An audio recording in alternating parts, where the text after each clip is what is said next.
Hello, everyone, and welcome back to another day in the life of a military wife. Today, we are going to have an action-packed episode for you, filled with a little bit of pop culture references sprinkled in to lighten up. We're going to be hitting some heavy topics, but, we're going to hit it with some reality, too. So, if you were wondering what has been going on with the burn pit legislation, I have an update, as well as information about a bill that is being considered in the state of Colorado that will assist military families in getting their children into public schools and charter schools. And then finally, we are going to unpack the huge issue going down in the Middle East. I'm sure most of you have heard about what's going on, but we are going to put some perspective on that situation. It is a very complicated situation. If you don't know what I'm talking about, I'm referring to the conflict right now and the attacks going on in Israel. So that is going to be kind of a heavy topic, but like I said, I'm going to be sprinkling it with a little bit of pop culture fun, trying to lighten things up. But our first pop culture reference comes courtesy of today's title, which is From a Certain Point of View. And I'm not going to give away who says that or what that's from, but needless to say, it is said by one of my favorite fictional characters of all time. So let's see who can figure that one out. I think most of you get the reference. But that is a basic gist of what we are going to be talking about today. I am your host, Sam Wolf, and this is Life of a Military Wife.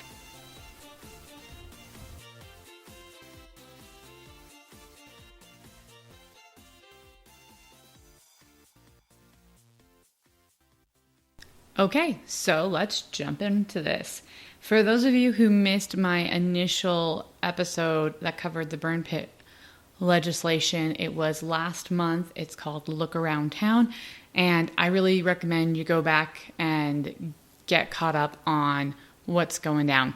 But basically, burn pits are a way to dispose of medical and other waste, basically all waste, that the military has been using now for over 20 plus years and has caused health problems for numerous veterans and active duty soldiers.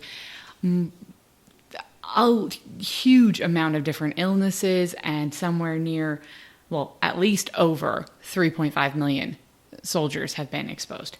So, again, I unpacked that all in my previous episode, so I'm going to leave that for you to look up. But for those who are interested, there is a current update. As of right now, the United States Senate Veterans Affairs Committee has been compiling a lot of the legislation that has been proposed over the last year and put it together in the True Cost of War Recognition Act. And this will be covering 11 different medical conditions, not all that have been identified, unfortunately, but at least the major 11. Senator Tester, a Democrat from Montana, who is the chair of that committee, wants to have the bill or the legislation presented to the Senate by Memorial Day. As of right now, the United States House of Representatives still has not released what they are doing in regards to the toxic exposure package that they are putting together. However, from what can be figured out so far, it is going to be pulling at least bits and pieces from 15 different bills that have been proposed. So they are going to probably be different, the bill in the House and the bill in the Senate. At this point, it doesn't look like the bicameral one that had originally been proposed is going to be accepted in full, which means that the House and Senate will need to come together and make a compromised bill that they can kind of pass. Anyway, so it is looking promising for the first time in a long time. This is making traction, and I'm really excited about that. I hope that one of these bills, and I have not had a chance to fully dig into the True Cost of War Recognition Act, but I hope at least one of them addresses the fact of ending or finding alternatives to the burn pits in general, because there are still burn pits in operation. So people are still being exposed and harmed. And that really is a huge concern for me because, again, this was all identified well before my husband was exposed, at least a couple years before my husband got exposed. And yet that still happened. There are still soldiers being exposed as we speak. So this is promising. We'll have to keep an eye on where it goes, and I will keep you informed. But again, if you have questions, let me know. I will be keeping abreast of the situation. And feel free to go back, look at the resources I placed in my episode, Look Around Town, with the information I covered in that podcast as well. So that is the update on the burn pit legislation. All right, moving on to our next topic. This one is in relation to PCSing. And I really don't know how else to say that. So yeah, PCSing, because if that's not a thing, I'm going to try to make it a thing. But when a family PCSs, getting kids established in a new school and, all those different things is important. Finding a house, it's just, there's a lot of moving parts. I've got a lot of friends going through it right now, been through it myself. And one of the snags that military families run into frequently is that you cannot enroll your children in school or get them on a waiting list for school until you have proof of residency. Well, you can't establish proof of residency until you arrive. And oftentimes, if you do not get to your new location, your new duty station in a certain window, you can completely miss the enrollment season time opportunity. You can even completely miss out on waiting lists. And then that drastically reduces the options of where your children can attend school. So addressing this, the state of Colorado, with encouragement from military spouses, has decided to draft legislation that is HB 21-1217, and this is for the state legislature, and it is the Military Family Open Enrollment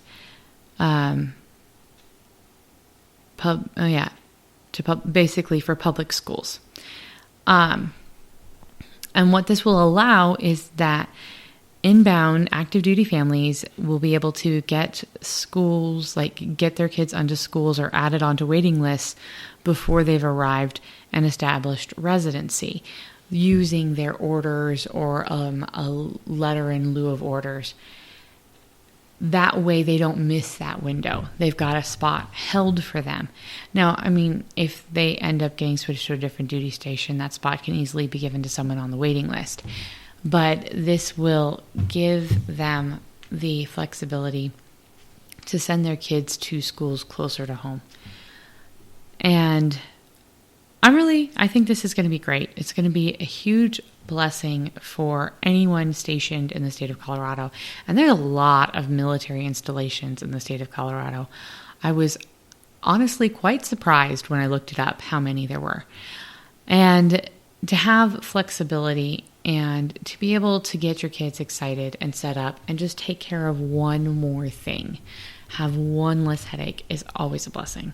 So I'm grateful. I'm really grateful that this is going forward. And the governor said that he is ready and willing to sign it as soon as it gets passed. So that is awesome. Now, moving on to our bigger topic for today. And this is something that is going to take a little unpacking, and I'm going to go about it in a slightly unconventional method. So bear with me. I want to first approach the topic through the concept of the 7 habits for highly effective people. I don't know if you're really familiar with that or not, but it is something that I was taught and exposed to or learned at a really young age. It was a really big deal in my family. Anyway, the fifth habit is seek first to understand, then to be understood. And when we do this, when we seek to understand those around us, to look at things from other perspectives than what is our own, it allows us to open our minds to a paradigm shift. And a paradigm shift allows us to look at things in multiple ways. We can conceive or consider a topic in a plural manner.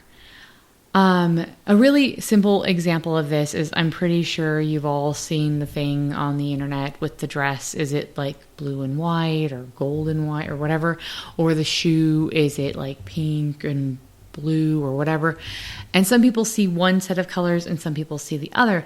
But if you really look and you really try to change your mind, if you're aware that it can be both, you can actually reach that moment where you flip kind of like the switch in your brain and you can go from seeing it one way to seeing it another. And that's a paradigm shift. Those help us to come to understand conflict and situations around us in a more profound and complete way. Because the way we perceive things initially may not always be the only way to perceive things. That leads us into my next pop culture reference for the episode. And it is of a TV show that I absolutely love and adore from the 90s and early 2000s, which is The West Wing. I know it's not everyone's cup of tea, but I love it. I really always have. And season 3, episode 1 is called Isaac and Ishmael. And it was written in direct response to the September 11th terrorist attack that happened. And in it, there's a group of students that get stuck in the West Wing White House in tour when there's a lockdown. And so they're put like in a little cafeteria area, and some of the staff are talking to them to try to like keep them calm. And they're talking to them about terrorism and pluralism, and the way that we combat terrorism is by the ability to, consider things from multiple different angles. And one of the students asks the question of the White House staff, how do you go on living every day knowing that the pizza place that you're eating in could blow up at any moment?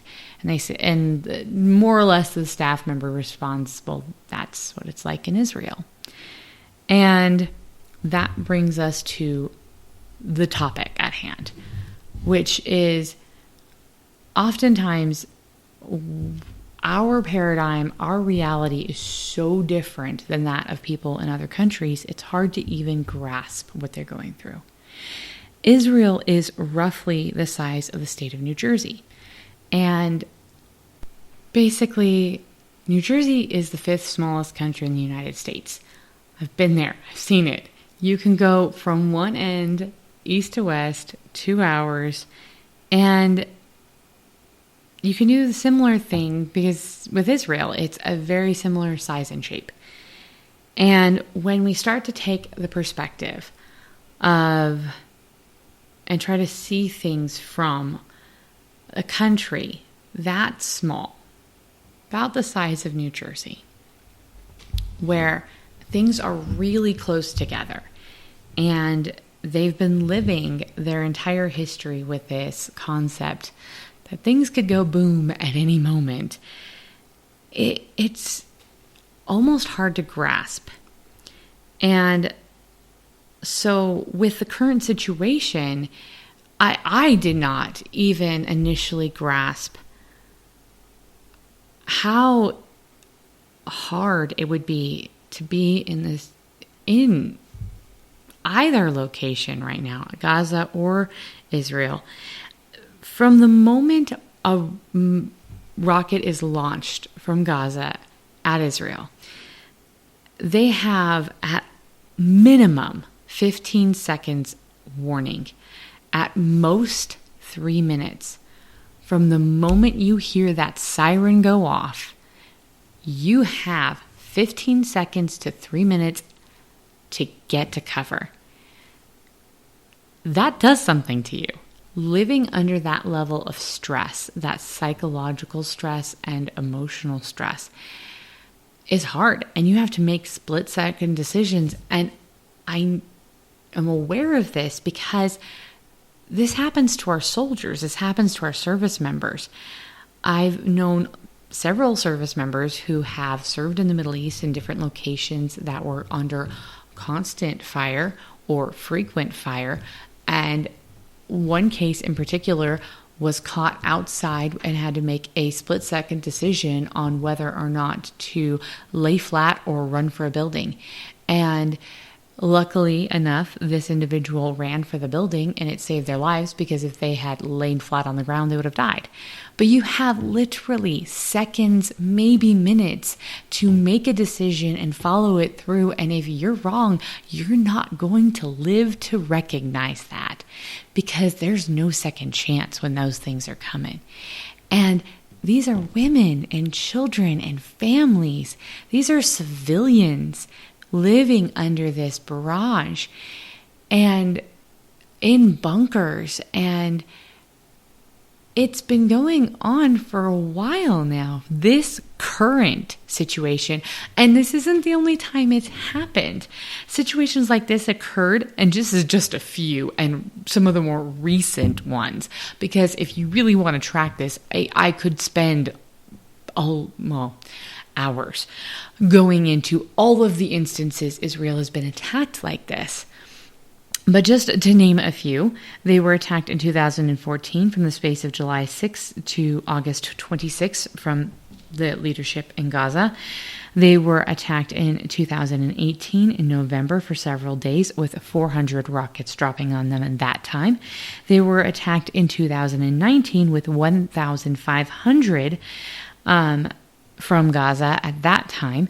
This is not something that happens, once in a blue moon. This isn't something that's happened, this is the first time. No, this is something that happens on a yearly basis almost. And they never know when it's going to happen this year. That's got to be emotionally and mentally and taxing to live at that heightened state of fight or flight. And I can't even begin to really truly grasp that with only 15 seconds to 3 minutes. It's mind-blowing. Well, as a result of this persistent situation that has occurred, the Israeli government has created something called the Iron Dome missile defense system. It has typically had a 90% intercept rate. I say typically because missile defense systems like this are effective over long term with low density. However, this current length and set of attacks started on May 10th.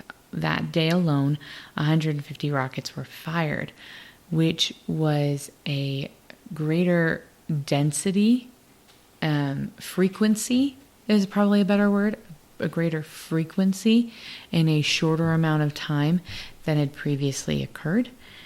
And as of Sunday, and I couldn't find more up-to-date numbers, but as of Sunday, so this last Sunday, there had been 3,100 rockets fired on Israel.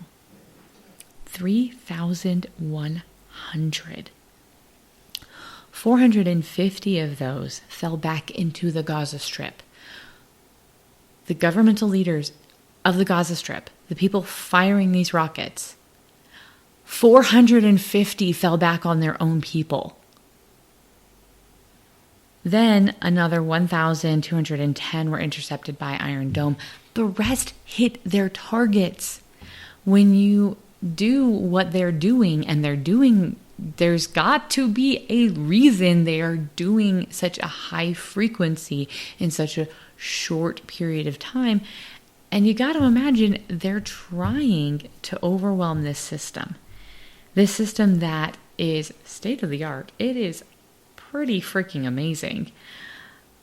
To protect that, Israel has had to create to protect its people. The U.S. has some similar systems. We've never had to use them. We've never had to use our missile defense systems to stop missiles, at least in my lifetime, from hitting the United States. And I think I can safely say we've never had to do that, period. This is just an overwhelming situation that is going on right now. I can't even begin to imagine what it would be like to be a citizen of the Gaza Strip. And even if I'd be aware that some of the rockets, quite a few of the rockets landing on my neighborhood, had been fired by my own country and fallen short of hitting their targets in the neighboring country. And if I was, how would that make me feel? Or how would it feel to be an Arab, Palestinian, however you would want to identify yourself, who was an Israeli citizen and living peacefully in Israel and fine with Israel, to then all of a sudden be attacked by people of my same religion in the neighboring... I can't even begin, because the people that are dying in Israel are not all Jews. They're not all ethnic Jews. There are other people who live in Israel. And that's one of the things I wanted to address. Also, this isn't the first time. There's a long history. I was really fortunate to go to a school that emphasized studying different governments and countries and their histories and the United Nations and all of that. And because of that, I've been fairly aware of the situation with the creation of Israel and its history ever since the 90s, and have been paying attention to it. And it's been in the last few weeks talking to people that I've come to realize that that's not kind of the typical thing. Most Americans aren't as well versed in the history of Israel. And that's fine. I mean, there's a lot of things that go on in our day-to-day lives that don't really have to do with countries on the other side of the world. And so I want to kind of share some of the things I've learned and am aware of. And this ties into the military, the U.S. military. So there's been conflicts going on. Israel has been confronted, to say it in the most polite way possible, by its neighboring countries and populations ever since pretty much the day it was created. And as a result of some of these conflicts and disagreements, in March 26, 1979, quite a while ago, there was the creation of a multinational force and observers as a result of a peace treaty between Egypt and Israel. The objective of the MFO, which is what their abbreviation is, was to supervise the implementation of security provisions of the treaty and employ best efforts to prevent any violation of its terms. They're basically the referee, maybe not the referee, more like the babysitter. Basically, the whole purpose of this organization is to keep an eye on the situation and to kind of make sure that those two countries, if they do get into a fight, that there's someone to call them out on it. They're not even there to really intervene. It's more to, keep track of the score. And I bring this up because this isn't like the UN doing it, or it's not just like the US doing it. There's 13 countries involved. It's not a UN organization. The countries involved are Australia, Canada, Colombia, Czech Republic, Fiji, France, Italy, Japan, New Zealand, Norway, UK, US, and Uruguay. Anyway, that's 13 different countries. It's not just the US that's got skin in the games here. One of the locations where these countries have individuals stationed is only 12 miles away from the chaos that is ensuing right now. These soldiers and civilians who are part of this project frequently have supplies, mail, and themselves travel through the affected area. There's 13 countries invested with skin in the game in this region. And the outcome affects a lot of people. So it's a complex situation. And I'm not going to sit here and tell you how to think and what to think and why. I'm going to ask you to stop and think. Think about it. Put yourself in their shoes. Wonder if this happened to my country, to my town, to my neighborhood, what would I want to have happen? Because, call me a hopeless romantic, but I don't think that peace is impossible. I think that there is a way to solve every conflict. That doesn't mean I have the answer to every conflict. I'm going to wrap this up with a quote from that West Wing episode that I said earlier. And again, my little pop culture references for the day. But it is a quote from the character Josh Lyman, and it is, "In the meantime, remember pluralism.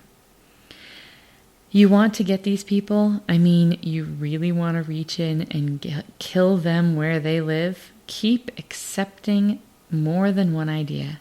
Makes them absolutely crazy." Pluralism is not a bad thing. Being able to seek to understand is important. Paradigm shifts allow us to increase our ability to think, reason, and comprehend. It's also important to seek to be understood and to know how to disagree appropriately.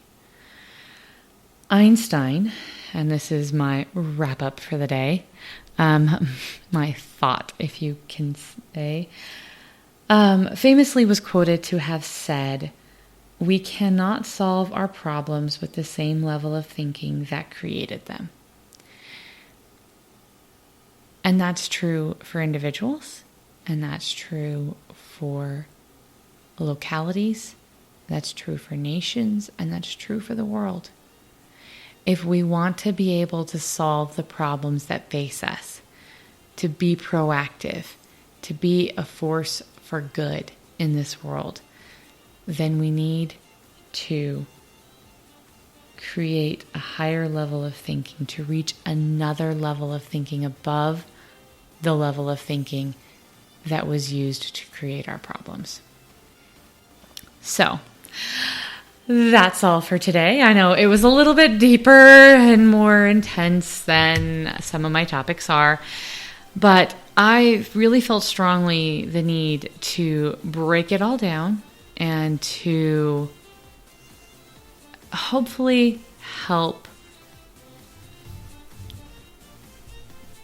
give a new perspective on what's going on.